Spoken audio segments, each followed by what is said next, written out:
नमस्कार, स्वागत है आप सभी का। मैं हूं कृतिका और देश का सबसे भरोसेमंद चैनल डीडी न्यूज पर लेकर हाजिर हूं आपका अपना पसंदीदा शो खबरों का सरपंच न्यूज पंच। और इस कार्यक्रम के जरिए हम आप तक हर रोज वो तमाम खबरें पहुंचाते हैं जिन पर रहती है हम सभी की नजर, क्योंकि न्यूज पंच में सिर्फ खबर नहीं होती बल्कि होती है हर खबर की पूरी पड़ताल। और आज जिन 4 प्रमुख खबरों की करने वाले हैं पड़ताल, सबसे पहले एक नजर डालेंगे उन प्रमुख खबरों पर यानी टॉप लाइन्स पर।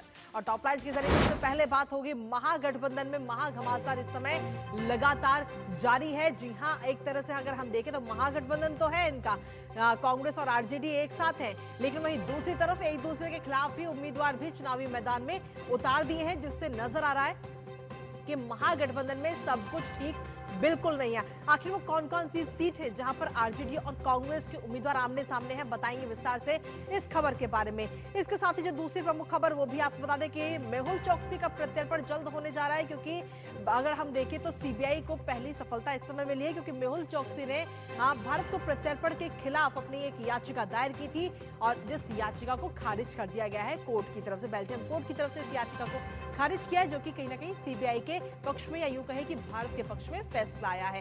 क्या है ये पूरा फैसला और आखिर मेहुल चौकसी पर कौन कौन से आरोप लगे, बताएंगे पूरा विस्तार से। साथ ही तीसरी प्रमुख खबर पंजाब से कि आखिर कैसे डीआईजी भुल्लर फंस गए, क्योंकि सिर्फ एक छोटी सी शिकायत एक व्यक्ति ने की, कबाड़ी का जो व्यापारी है उसने शिकायत की डीआईजी के खिलाफ और वो इतनी बुरी तरह फंसे कि आज धनतेरस का त्योहार है और आज कुबेर का खजाना उनके घर से निकला। क्या कुछ खजाने में निकला है, बताएंगे विस्तार से आपको इस खबर के बारे में भी। लेकिन इसके साथ ही एक और प्रमुख खबर जो भारत को आत्मनिर्भर बनाने से जुड़ी हुई है। जी हां, जहां लखनऊ से अब ब्रह्मोस निकलकर तैयार हो चुका है और आज आपको बता दें कि आज ब्रह्मोस ये सौंपा जाएगा। ब्रह्मोस मिसाइल हमारी सेना को जो आगे आने वाले समय में हमारी सेना को और मजबूती प्रदान करेगी और खास बात ये कि ये पूरी तरह स्वदेशी है। तो बताएंगे इस खबर के बारे में भी विस्तार से आपको, लेकिन सबसे पहले शुरुआत पहली और प्रमुख खबर के साथ बिहार से जुड़ी हुई। जी हां, बिहार विधानसभा चुनाव के लिए पहले चरण का नामांकन कल खत्म हो चुका है और महागठबंधन में सीटों को लेकर मचा हुआ घमासान अब खुलकर सामने भी आने लगा है। कई सीटों पर सहयोगी दलों के बीच में ही तालमेल गड़बड़ा चुका है और अब ऐसे हालात हो गए हैं कि कांग्रेस और आरजेडी जैसे सहयोगियों ने एक दूसरे के खिलाफ ही मैदान में उम्मीदवार तक उतार दिए। अब पहले चरण के नामांकन के बाद आधा दर्जन से ज्यादा ऐसी सीटें सामने आई हैं जहां गठबंधन की एकता इस समय सवालों के घेरे में है। पहले चरण की 9 सीटें ऐसी हैं जहां महागठबंधन घटक दल एक दूसरे के खिलाफ चुनावी मैदान में है और इन सीटों पर महागठबंधन के घटक दल के उम्मीदवार ही एक दूसरे को चुनौती देते हुए नजर आ रहे हैं। आपको हम बताएंगे कि आखिर ऐसी कौन कौन सी सीटें हैं जहां महागठबंधन के दल आपस में ही लड़ भिड़ रहे हैं।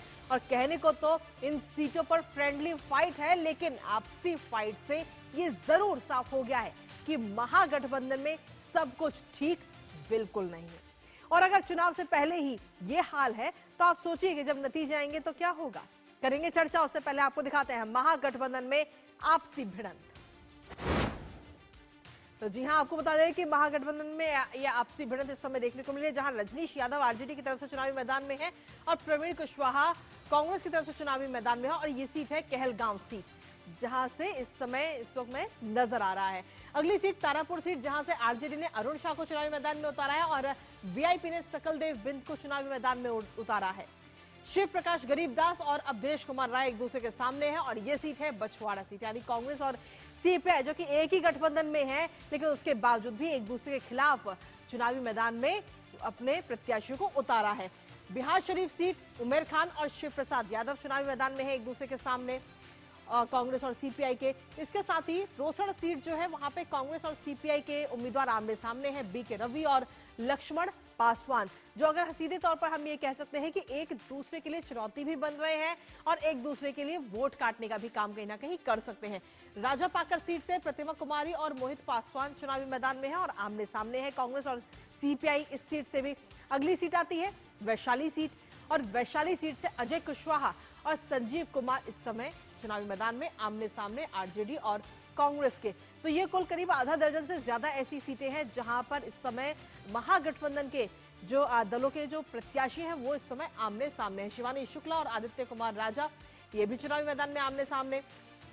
आरजेडी के अफजल अली खान और वीआईपी के संतोष सहनी गौरा बराम सीट से चुनावी मैदान में है और आमने सामने है। तो एक दूसरे के लिए कितना अगर हम देखें तो एक दूसरे का वोट काटते हुए ये जरूर नजर आएंगे। हालांकि लगातार जब से बिहार विधानसभा चुनाव का ऐलान हुआ है चुनाव आयोग की तरफ से, तब से लगातार ये खबरें बीच बीच में सामने आती रही है कि महागठबंधन में सब कुछ ठीक नहीं है, खासतौर पे सीट शेयरिंग को लेकर के। लेकिन वहीं महागठबंधन दल के जो नेता हैं वो लगातार इस बात को कहते हैं कि नहीं, ऐसा नहीं है, सब कुछ ठीक है।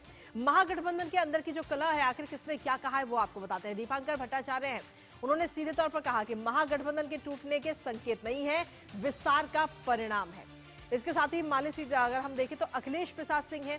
अखिलेश प्रसाद सिंह कह रहे हैं कि अंदर अंदर काम चल रहा है, महागठबंधन में कोई विवाद नहीं है। पर सवाल यही है कि अगर कोई विवाद नहीं है तो आखिर कुछ सीटें ऐसी क्यों हैं जिन पर ये प्रत्याशी आमने सामने हैं। हमारे साथ हमारे सहयोगी पटना से कुमार आलोक इस समय जुड़ रहे हैं, सीधा उन्हीं का रुख करेंगे ताजा अपडेट के लिए। कुमार आलोक, लगातार महागठबंधन दल के जो कुछ खास नेता हैं वो सीधे तौर पर यही कह रहे हैं कि महागठबंधन में सब कुछ ठीक है, लेकिन जब प्रत्याशियों के नामों का ऐलान होने के बाद में कई सारी सीटें ऐसी हैं जहां पर महागठबंधन दल ही एक दूसरे को चुनौती दे रहे हैं, उनके प्रत्याशी। तो ऐसे में कहीं ना कहीं ये वोट काटने का भी काम करेंगे। क्या पीछे इसके वजह मानते हैं? क्योंकि हम तो लगातार कह रहे हैं कि महागठबंधन में सब कुछ ठीक नहीं है, लेकिन महागठबंधन के नेता ये मानने को राजी नहीं है। बिल्कुल सही कहा आपने कि जिस तरीके की हाई वोल्टेज ड्रामा कल से चल रहा है, कल से नहीं आप कह सकते कि जब से चुनाव की तारीख घोषित हुई है तब से महागठबंधन में ये गड़बड़ झाला चल रहा है। और सबसे इस विवाद के केंद्र में है मुकेश सहनी लगातार वो पहले उन्होंने 60 सीटों का दावा किया था और आरजेडी प्रमुख को वो लिस्ट सौंपी थी। बाद में वो 40 पे आए, फिर उसके बाद 30 पे आए और परसों तो उन्होंने एक तरह से महागठबंधन छोड़ने का मन ही बना लिया था। 12 बजे उन्होंने प्रेस कॉन्फ्रेंस करने की बात की थी। जैसे ही 12 बजे प्रेस कॉन्फ्रेंस करने की बात की तो राजद और कांग्रेस राहुल गांधी तक को इसके बीच में आना पड़ा और मान मनोबल होने लगा। उसके बाद फिर 2 बजे का प्रेस कॉन्फ्रेंस रखा गया, फिर 4 बजे का, फिर 6 बजे के बाद प्रेस कॉन्फ्रेंस रद्द कर दिया गया, यानी कि सुलह समझौता हो गया। लेकिन अभी भी आप देख सकते हैं कि 2 सीटें ऐसी थी, गौड़ा बराम जहां से मुकेश सहनी लड़ना चाहते थे, उस राजद उसको देने के लिए तैयार नहीं थी, और दूसरा सीट था कुशेश्वर स्थान, उसको भी राजद आरजेडी देने के लिए तैयार नहीं थी। इसी को लेकर के और मुकेश सहनी के जो तेवर थे वो तल्ख हो गए।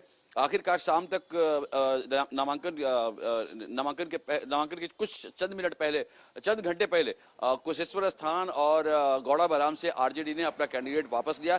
तब जाकर सुलह समझौते की जो बात थी मुकेश सहनी से वो कहीं पटरी पर आई। लेकिन अभी भी जैसा कि आपने अपने एंकर में बताया कि कम से कम 14 से 15 ऐसी सीटें हैं जहां पर महागठबंधन के दल जो हैं वो आपस में भिड़े हुए हैं। सबसे ज्यादा सीपीआई 3 सीटों पर सामने खड़ी है, कांग्रेस के सामने खड़ी है। और कांग्रेस के अध्यक्ष जो है जो राजेश राम है, उन्होंने एक ट्वीट भी किया था और सीपीआई पर तंज कसा था कि हम भी दलित हैं, हम भी इनकलाब ला के रहेंगे, ऐसा उनका ट्वीट था।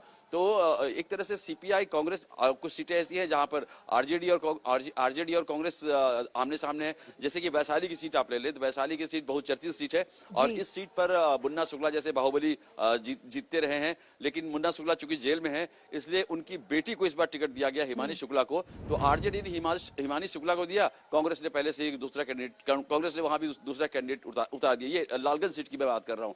वैशाली सीट पर भी वही हाल है, वहां पर कांग्रेस और आरजेडी आमने सामने है। तारापुर की जो सीट है जहां से सम्राट चौधरी चुनाव लड़ रहे हैं, जो बीजेपी के बड़े नेता हैं, उप मुख्यमंत्री हैं, तो वहां पे तारापुर में कांग्रेस और आरजेडी और वीआईपी आमने सामने हैं। तो अभी भी आज सवेरे से तेजस्वी यादव के घर पे एक बैठक चल रही है जिसमें कि महागठबंधन के तमाम नेता शामिल हैं और उस बैठक में क्या नतीजा निकलेगा ये तो बाद में पता चलेगा। लेकिन महागठबंधन के दलों की ये कोशिश है कि किसी तरीके से इस जो कोहराम जो मचा हुआ है महागठबंधन में उसको खत्म किया जाए। और खासकर इस मामले में बहुत सारी ऐसी 2-3 सीटें ऐसी हैं जहां पर प्रतिष्ठा का प्रश्न बना हुआ है। जैसे मैंने पहले आपको बताया कि घोसी, जहानाबाद जिले की घोसी सीट है, वहां पर सीपीआई एमएल ने पिछली बार रामबली यादव चुनाव जीते थे और उसके बाद एक बड़े नेता शामिल हुए आरजेडी में जो पहले जेडीयू में थे और उनको इसी शर्त पर शामिल किया गया कि घोसी से उनको आरजेडी का उम्मीदवार बनाया जाएगा। लेकिन घोसी से माले के उम्मीदवार टस से बस नहीं हुए और उन्होंने नामांकन किया और कहा कि हम टस से बस होने वाले नहीं है और हम यहाँ से नामांकन करेंगे और चुनाव लड़ेंगे और महागठबंधन में ही रहेंगे। तो अब उहापोह की स्थिति आरजेडी प्रमुख लालू प्रसाद यादव के पास है, तेजस्वी यादव के पास भी है, और जिस बड़े नेता ने आरजेडी का दामन थामा था उस सीट के लिए, वो भी पेशो पेश में है। तो एक तरह से महागठबंधन के बीच जो ये जो कहे कि लठबंधन क्या है, उसको महागठबंधन नहीं लठबंधन होकर रह गया है। तो आज क्या परिणाम निकलता है, तेजस्वी यादव के घर पे बैठक चल रही थी और उस बैठक के बाद क्या कुछ निकल के आता है, ये देखना होगा। इसके साथ ही कुमारा लोग अगर हम देखें तो ये तो पहले चरण की बात रही। पहले चरण के नामांकन के तारीख अब खत्म हो चुकी है। क्या दूसरे चरण का जब नामांकन होगा तब तक स्थिति साफ होने की उम्मीद है महागठबंधन के अंदर? क्योंकि अगर इसी तरीके की चीजें चलती रही, खबरें ऐसी सामने आती रही, एक दूसरे के खिलाफ उम्मीदवार उतारते रहे, तो इसका सीधा फायदा एनडीए को होगा।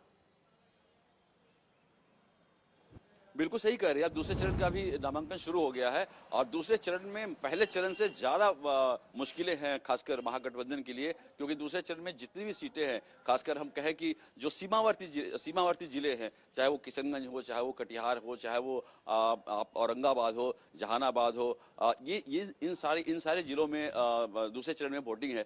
तो वहां भी एक तरह से आप कहें कि बहुत सारी ऐसी सीटें हैं जहां पर आमने सामने महागठबंधन के प्रत्याशी हैं। सीपीआई एमएल के जो दीपांकर भट्टाचार्य हैं, उनका कहना था, हमारे डीडी न्यूज के कॉन्क्लेव में भी उन्होंने कहा था कि हमने जो सीटें जीती थी जो खासकर वो मध्य बिहार में जीती थी, यानी गंगा के इस पार मध्य बिहार में पटना, जहानाबाद, गया, औरंगाबाद, नवादा, ये इन एरियाज में माले बहुत मजबूत है, उसकी कैडर बहुत मजबूत है। लेकिन एक माले का ये भी इतिहास रहा है कि सिवान में जब शहाबुद्दीन का आतंक था तो उस आतंक से लड़ने में माले की अहम भूमिका रही थी और उनके एक बहुत बड़े नेता चंद्रशेखर जो जेएनयू के प्रेसिडेंट थे, वो मारे गए थे। तो माले का कहना था कि हम अब इधर ही नहीं रहेंगे, हम उधर भी जाएंगे, यानी कि हम उत्तर बिहार में भी अपनी दखल देंगे। और उन्होंने उत्तर बिहार में 2-3 सीटों पर अपना नामांकन दाखिल किया है। अब देखना है कि महागठबंधन के अन्य दल इसको कैसे स्वीकार करते हैं। बिल्कुल, बहुत बहुत शुक्रिया कुमारा लोग तमाम जानकारी हमारे साथ साझा करने के लिए, इस महत्वपूर्ण खबर से जुड़ी हुई। तो सीधे तौर पर महागठबंधन दल में सब कुछ ठीक फिलहाल नजर नहीं आ रहा है, क्योंकि कई सारी सीटें ऐसी हैं जहां पर एक दूसरे के खिलाफ ही उम्मीदवार उतार दिए गए हैं चुनावी मैदान में, जिसका सीधे तौर पर अगर हम नुकसान देखें तो महागठबंधन को ही होगा, क्योंकि वोट जो है वो आपस में ही डिवाइड हो जाएंगे। क्या कुछ ऐसे में क्या महागठबंधन इस गुत्थी को सुलझा पाएगा? नजर इस पर लगातार बनी रहेगी। लेकिन इसी के साथ न्यूज पंच में रुकेंगे, छोटे से ब्रेक के लिए आप बने रहिए हमारे साथ।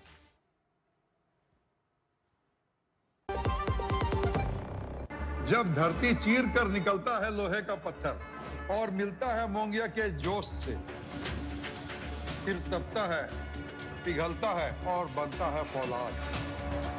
अब होता है सरिया सारी खूबियों के साथ। मोंगिया स्टील, मजबूत देश का मजबूत सरिया। और ब्रेक के बाद एक बार फिर से स्वागत है आप सभी का न्यूज पंच में। अब रुक करते हैं हमारी अगली महत्वपूर्ण खबर का, जहां आपको बता दें कि अब भारत के सबसे चर्चित आर्थिक भगोड़ों में से एक मेहुल चोकसी की बात करते हैं, जिसके खिलाफ बेल्जियम की अदालत से बड़ी खबर सामने आई। दरअसल एंटवर्प कोर्ट ने चोकसी के प्रत्यर्पण के खिलाफ दायर जो अपील थी, उस अपील को खारिज कर दिया है। मेहुल चोकसी की तरफ से यह अपील दायर की गई थी और साथ ही साफ कहा है कि भारतीय एजेंसियां की जो मांग है वो वैध है पूरी तरह, और बेल्जियम पुलिस द्वारा की गई गिरफ्तारी कानूनी रूप से सही थी। दरअसल मेहुल चोकसी पर धोखाधड़ी, आपराधिक साजिश और भ्रष्टाचार के कई आरोप हैं। कोर्ट के इस फैसले के बाद भगोड़े चोकसी की भारत वापस लाने की दिशा में इसे महत्वपूर्ण कदम के तौर पर भी देखा जा रहा है। दरअसल आपको यह भी बता दें कि मेहुल चोकसी को सीबीआई के प्रत्यर्पण अनुरोध के बाद 11 अप्रैल को बेल्जियम पुलिस ने गिरफ्तार किया था और तब से वो जेल में ही है, और उसके भागने की आशंका की वजह से उसकी कई सारी जो जमानत याचिकाएं हैं उन्हें भी कोर्ट की तरफ से खारिज किया गया। करेंगे चर्चा और जानेंगे लेटेस्ट अपडेट अपने संवाददाता से। उससे पहले आपको दिखाते हैं मेहुल चोकसी का खेल होगा खत्म। तो जी हां, मेहुल चोकसी का खेल खत्म होता हुआ इस समय नजर आ रहा है, जहां धोखाधड़ी, आपराधिक साजिश के आरोप हैं उनके ऊपर और जल्द ही भारत में वो होगा। और सीधे तौर पर हम देखें तो सबूत नष्ट करने और भ्रष्टाचार के कई सारे आरोप उनके ऊपर लगे हुए हैं। आईपीसी की धारा 120B, 201 और 409 के तहत ये मामला दर्ज किया गया। और साथ ही आपको बता दें कि धारा 420, 477A और भ्रष्टाचार निवारण के तहत भी मामला दर्ज किया गया है। तो कुल मिलाकर मेहुल चौकसी का खेल इस समय खत्म होता हुआ नजर आ रहा है, क्योंकि 11 अप्रैल 2025 को बेल्जियम में गिरफ्तारी हुई थी और भागने की आशंका के कारण कई जमानत याचिकाएं उसकी रद्द भी हो चुकी हैं। कोर्ट ने गिरफ्तारी को भी एकदम सही, वैध और उचित कोर्ट की तरफ से बताया गया है। अब जब उसे लाया जाएगा तो अगर उसे भारत लाया जाएगा, जब पूरी ये प्रक्रिया जाएगी तो उसके बाद में मुंबई के आर्थर रोड जेल उसका नया घर बन जाएगा। सीबीआई ने इसको लेकर के 6,400 करोड़ घोटाले के सबूत जो है वो भी पेश किए हैं। पीएनबी धोखाधड़ी मामले में वांछित है हीरा कारोबारी मेहुल चौकसी। तो सीधे तौर पर कई सारी गंभीर धाराओं में भी आरोप दर्ज है इस समय उनके ऊपर, क्योंकि सीधे तौर पर हम देखें तो धोखाधड़ी आपराधिक साजिश के तहत आरोप उनके ऊपर दर्ज है, जिसमें सबूत को नष्ट करने और भ्रष्टाचार के कई सारे आरोप हैं। आईपीसी की धारा 120B, 201, 409 के तहत मामला दर्ज है। धारा 420, 477A और भ्रष्टाचार निवारण के तहत भी मामला दर्ज है मेहुल चौकसी पे। इसके साथ ही अधिनियम की धारा 7 और 13-20 में शामिल है। लेकिन क्या अभी भी मेहुल चौकसी के पास कोई और रास्ता है भारत आने के लिए? क्योंकि चौकसी के पास में आखिरी मौका अगर हम देखें तो वो क्योंकि भारत नहीं आना चाहता और इसके लिए वो कई सारी याचिकाएं भी दायर कर चुका है। तो इस समय दो ऑप्शन है इस वक्त मेहुल चौकसी के पास, जिसमें सीधे तौर पर देखें तो सुपीरियर कोर्ट में अब वो उसके पास में अपील का इस समय मौका है, वो सुपीरियर कोर्ट में अपील कर सकता है। और ये अपील करने के लिए मेहुल चौकसी के पास में दिन है सिर्फ 15 दिन के अंदर वो अपील कर सकता है इसके खिलाफ कि वो भारत नहीं आना चाहता, उसको भारत को प्रत्यर्पण ना किया जाए। और ऐसे में अगर जब वो याचिका दायर करता है तो याचिका दायर करने के बाद या तो याचिका पर सुनवाई होगी या फिर उसे रद्द कर दिया जाएगा। हालांकि आगे क्या कुछ कोर्ट की तरफ से फैसला आएगा तो आने वाली बात है, लेकिन सबसे पहली और मेन बात यह है कि उसके पास 15 दिन का वक्त है सुपीरियर कोर्ट में जाने के लिए। हमारे साथ हमारे सहयोगी नीरज सिंह इस वक्त जुड़ रहे हैं, सीधा उनका रुख करेंगे ताजा अपडेट के लिए। नीरज, क्या कुछ लेटेस्ट अपडेट है आपके पास में? किस तरीके से देखते हैं कोर्ट के इस फैसले को आप? देखिए, बिल्कुल सीबीआई की एक बड़ी जीत है और आप देखें कि जो मेहुल चौकसी है वो काफी शातिर भी है और लगातार नए नए जो पैंतरे हैं वो भी बदल रहा है। आप देखें कि 2017 में इसने एंटीगुआ की नागरिकता हासिल करी, 2018 में भारत की नागरिकता इसने छोड़ दी, ऐसा इसने दावा किया है। दूसरी आप देखें कि जो बेल्जियम में इस समय मेहुल चौकसी है, तो बेल्जियम का F रेजिडेंट कार्ड है वो इसने हासिल किया है। उस कार्ड का मतलब ये होता है कि वो बेल्जियम में निवास कर सकता है, क्योंकि जो प्रीति चौकसी है वो उसकी पत्नी है और बेल्जियम की नागरिक है। और अगर वो कार्ड इसको हासिल हो जाता है तो उसके बाद पूरे यूरोप में ये जा सकता है, इसे किसी तरह की वीजा की जरूरत नहीं है। यही कारण है कि सीबीआई ने तुरंत इसमें हस्तक्षेप किया और एंटवर्प जो कोर्ट है वहां पर एक याचिका भी लगाई और ये कहा कि जो मेहुल चौकसी है वो आर्थिक भगोड़ा है, धोखाधड़ी के इसके पास तमाम तरह के आरोप हैं, भारत से बड़ी संख्या में जो पैसा है धोखाधड़ी करके ये भागा है। तो कोर्ट में जब सीबीआई ने इसके खिलाफ अपील की थी तो कोर्ट के मार्फत जो बेल्जियम पुलिस है उसके पास भी एक दिशा निर्देश गया और बेल्जियम पुलिस ने इसको 11 अप्रैल 2025 को गिरफ्तार कर लिया। गिरफ्तार करने के बाद फिर मामला दोबारा कोर्ट में आता है और सीबीआई ने जब इसके लिए प्रत्यर्पण की जब अपील की तो उस अपील के खिलाफ मेहुल चौकसी सीबीआई जो बेल्जियम की कोर्ट है वहां जाता है, तो बेल्जियम की कोर्ट ने इनके तमाम जो अपील के आरोप थे उनको खारिज कर दिया है। तो हम एक तरीके से कह सकते हैं कि मेहुल चौकसी की जो मुश्किल है वो प्रारंभिक स्तर पर अब बढ़ना शुरू हो गई है, क्योंकि आने वाले में अगर वो 15 दिन के अंदर अपनी जो अपील उसकी खारिज हुई है उसमें अगर सुप्रीम कोर्ट में या बाकी जो सुपीरियर कोर्ट है वहां पर अपील करता है और वहां पर अगर कोई निर्णय उसके खिलाफ जाता है तो निश्चित तौर पर सीबीआई की एक बड़ी जीत होगी। हम ये कह सकते हैं कृतिका के सीबीआई को प्रारंभिक स्तर पर एक बड़ी सफलता मिली है और आने वाले समय में जल्द ही जो मेहुल चौकसी है वो भारत की सलाखों के पीछे होगा।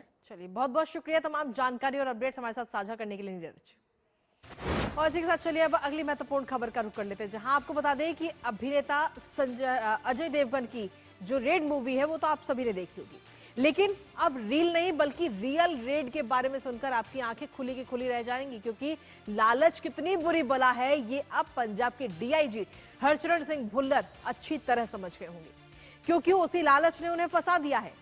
दरअसल रिश्वतखोरी के आरोप लगने के बाद अब सीबीआई ने डीआईजी के घर पर रेड डाली तो मानो कुबेर का खजाना ही हाथ लग गया। और आज तो धनतेरस का पर्व भी है। डीआईजी भुल्लर की चंडीगढ़ वाली कोठी से 7.5 करोड़ का कैश, 2.5 किलो सोने की ज्वेलरी, लग्जरी घड़ियां, हथियार, बैंक अकाउंट्स की डिटेल्स और 50 से ज्यादा प्रॉपर्टी के डॉक्यूमेंट उनके चंडीगढ़ वाले घर पे मिले। तो वहीं लुधियाना वाले फार्म हाउस की अगर हम बात करें तो शराब के साथ कैश वहां से मिला और साथ ही कारतूस मिला। और सोचिए कि आखिर शिकायत की किसने? एक कबाड़ व्यापारी ने। जानेंगे लेटेस्ट अपडेट अपने संवाददाता से। उससे पहले आपको दिखाते हैं फंस गया वर्दीधारी। जी हां, आपको बता दें कि डीआईजी हरचरण सिंह भुल्लर पर रिश्वतखोरी का यह आरोप, और अब वो बुरी तरह इस आरोप में फंसते हुए नजर आ रहे हैं, क्योंकि जब टीम वहां पर पहुंचती है उनके घर पे तो काफी मात्रा में कैश उनके घर से बरामद किया जाता है और कैश के साथ ही ज्वेलरी उनके घर से बरामद होती है। 14 दिन की न्यायिक हिरासत में फिलहाल पंजाब के डीआईजी हैं। कथित बिचौलिया कृष्णु शारदा भी इस समय पुलिस हिरासत में है, क्योंकि जो बिचौलिया है कृष्णु, उसके घर से भी कई सारी चीजें बरामद की गई हैं। धनतेरस से पहले ही कुबेर का खजाना बीते कल ये खुलता हुआ नजर आया और पंजाब डीआईजी के घर पर सीबीआई अचानक से पहुंची थी और सीबीआई ने जब छापा मारा तो करोड़ों की नकदी उनके घर से बरामद हुई है। और सिर्फ करोड़ों की नकदी नहीं, बल्कि सोना चांदी भी मिला है। महंगी महंगी घड़ियां वहां से जब्त की गई हैं और इसके साथ ही जो अचल संपत्तियां हैं उनसे जुड़े हुए जो दस्तावेज हैं वो भी सीबीआई की टीम ने बरामद किए हैं। लॉकर की चाबियां, कई सारे बैंक खातों का विवरण भी उनके घर से मिला है। 100 जिंदा कारतूस और 4 बंदूकें भी जब्त की गई है। तो सोचिए उनके घर पर किस तरीके का ये पूरा खजाना मिला है। फिलहाल 14 दिन की न्यायिक हिरासत में है डीआईजी। आखिर डीआईजी कैसे फंसे, कैसे वो रडार पे आए, वो आपको बताते हैं। दरअसल गोविंदगढ़ के कबाड़ व्यापारी की शिकायत थी और उस शिकायत पे ये बड़ा एक्शन लिया गया।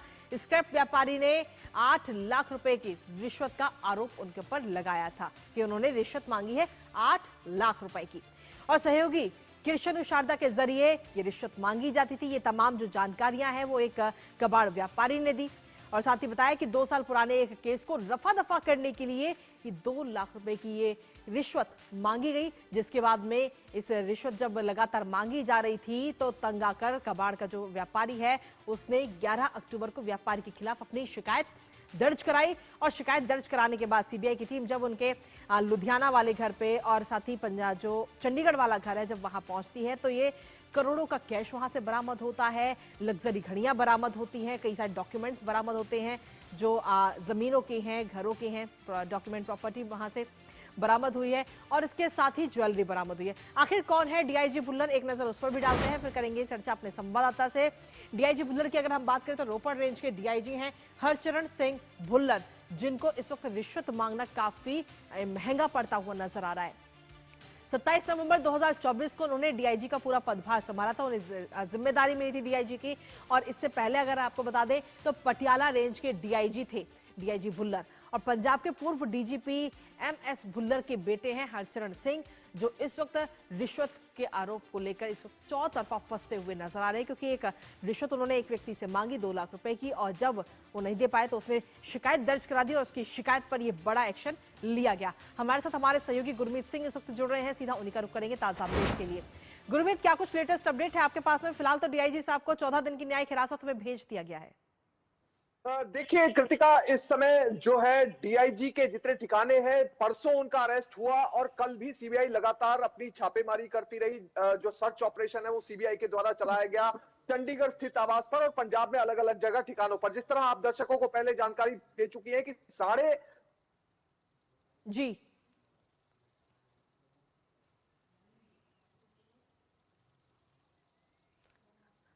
गुरमीत, आपकी आवाज हम तक नहीं पहुंच पा रही है। जी गुरमीत, एक बार अनम्यूट कीजिए जिससे कि आपकी आवाज हम तक पहुंच पाए। चलिए, कुछ तकनीकी समस्या के कारण हम उनकी आवाज हमारे तक नहीं पहुंच पा रही, लेकिन कुल मिलाकर अगर हम देखें तो गुरमीत सिंह इस समय चौतरफा फंसते हुए नजर आ रहे हैं। माफ कीजिएगा कि डीआईजी हरचरण सिंह इस समय चौतरफा फंसते हुए नजर आ रहे हैं, क्योंकि रिश्वत उन्होंने एक कबाड़ के व्यापारी से मांगी थी और जब कबाड़ के व्यापारी ने वो रिश्वत नहीं दी तो उसने शिकायत कर दी और शिकायत के बाद में जब सीबीआई की टीम ने एक्शन लिया और उनके घर पर पहुंच के छापेमारी की तो उस दौरान काफी मात्रा में कैश भी बरामद हुआ है, ज्वेलरी भी बरामद हुई है, जो महंगी घड़ियां हैं वो भी बरामद हुई हैं। हमारे साथ गुरमीत एक बार फिर से जुड़ गए हैं। गुरमीत जी, जानकारी दीजिए। जी, जिस तरह से आप दर्शकों को पहले बता चुके हैं कि काफी बड़े स्तर पर जो है वो डीआईजी साहब से बरामदगी हुई है, उनके अलग-अलग ठिकानों से बरामदगी हुई है और अब सीबीआई ये कोशिश कर रही है कि जितनी बरामदगी हो चुकी है इससे आगे क्या होने वाला है। सबसे पहली चीज, जिस तरह से मिडलमैन का आपने जिक्र किया, जो मिडलमैन है इस केस में किरसानू, उसके जरिए और अधिकारियों के लिंक खोजने की कोशिश की जा रही है। बताया यह जा रहा है और जो फिलहाल छन छन कर खबरें हमारे पास आ रही हैं, उसके मुताबिक जो मोबाइल फोन बरामद किया गया है उस मोबाइल फोन से मिडलमैन के साथ कई आईपीएस और आईएएस अधिकारियों की चैट्स मिली हैं और उसके बाद यह हो सकता है कि कुछ डीएसपी स्तर के अधिकारियों को या आईएएस या आईपीएस अधिकारियों को सीबीआई तलब करे। तो यहां पर सिर्फ डीआईजी का मामला नहीं है, इसके साथ इस केस की जो इन्वेस्टिगेशन है वो और ज्यादा ब्रॉडर हो सकती है। दूसरे नंबर पर यह है कि जो प्रिवेंशन ऑफ करप्शन एक्ट और बीएनएस की धारा के तहत ये मामला दर्ज हुआ है, इसके साथ ही जो बरामदगी हुई है उसे देखते हुए आर्म्स एक्ट से लेकर एक्साइज एक्ट और इसके साथ ही अगर आगे जो कॉम्पिटेंट अथॉरिटी है वो सही समझेगी तो डीए का केस भी इस मामले में रजिस्टर किया जा सकता है, क्योंकि डीआईजी के पास 7.5 करोड़ रुपए का कैश एक घर में मिलना अपने आप में एक बहुत बड़ी बात है। तीसरी बात इसमें यह है कि जो मिडलमैन है उसके लिंक और किस किस अधिकारी के साथ थे, उन सभी अधिकारियों की लिस्ट जो है वो सीबीआई बना रही है, क्योंकि बताया यह जा रहा है कि जितने भी चंडीगढ़ और पंजाब के जितने अधिकारी थे उनमें से काफी अधिकारी माना जा रहा है कि इस मिडलमैन के लिंक में थे। अब ये कौन कौन से अधिकारी थे और उनका क्या लेन देन था या किस तरह का रिश्ता था इस मिडलमैन के साथ, उसको लेकर बातचीत की जा रही है, उसको लेकर जो है सीबीआई लगातार मंथन कर रही है। इसके साथ ही जो ये डीआईजी है इनके बारे में हम जानकारी दे दें कि ये पंजाब के पूर्व डीजीपी महल सिंह भुल्लर के लड़के हैं और ये जो पंजाब पुलिस में जब भर्ती हुए थे तो कंपैशनेट ग्राउंड पर इनकी भर्ती हुई थी, डीएसपी के पद पर भर्ती हुए थे और साल 2021 में ये जो है आईपीएस के पद पर प्रमोट हुए और इन्हें 2009 का बैच अलॉट हुआ था। और फिलहाल जो है इस पूरे केस में एक एक सूक्ष्म तरीके से सीबीआई इन्वेस्टिगेट कर रही है और यहाँ पर एक चीज बताना बहुत महत्वपूर्ण है कि सीबीआई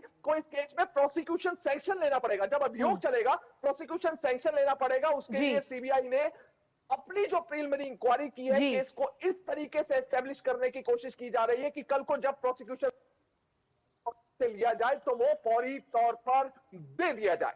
ठीक है, बहुत बहुत शुक्रिया गुरमीत, तमाम जानकारी हमारे साथ साझा करने के लिए, इस महत्वपूर्ण खबर से जुड़ी हो। और इसी के साथ फिलहाल न्यूज पंच में मुझे और हमारी पूरी टीम को दीजिए अनुमति इस वादे के साथ कि दोपहर 2 बजे फिर होगी आपसे मुलाकात कुछ और महत्वपूर्ण खबरों के साथ। तब तक के लिए नमस्कार।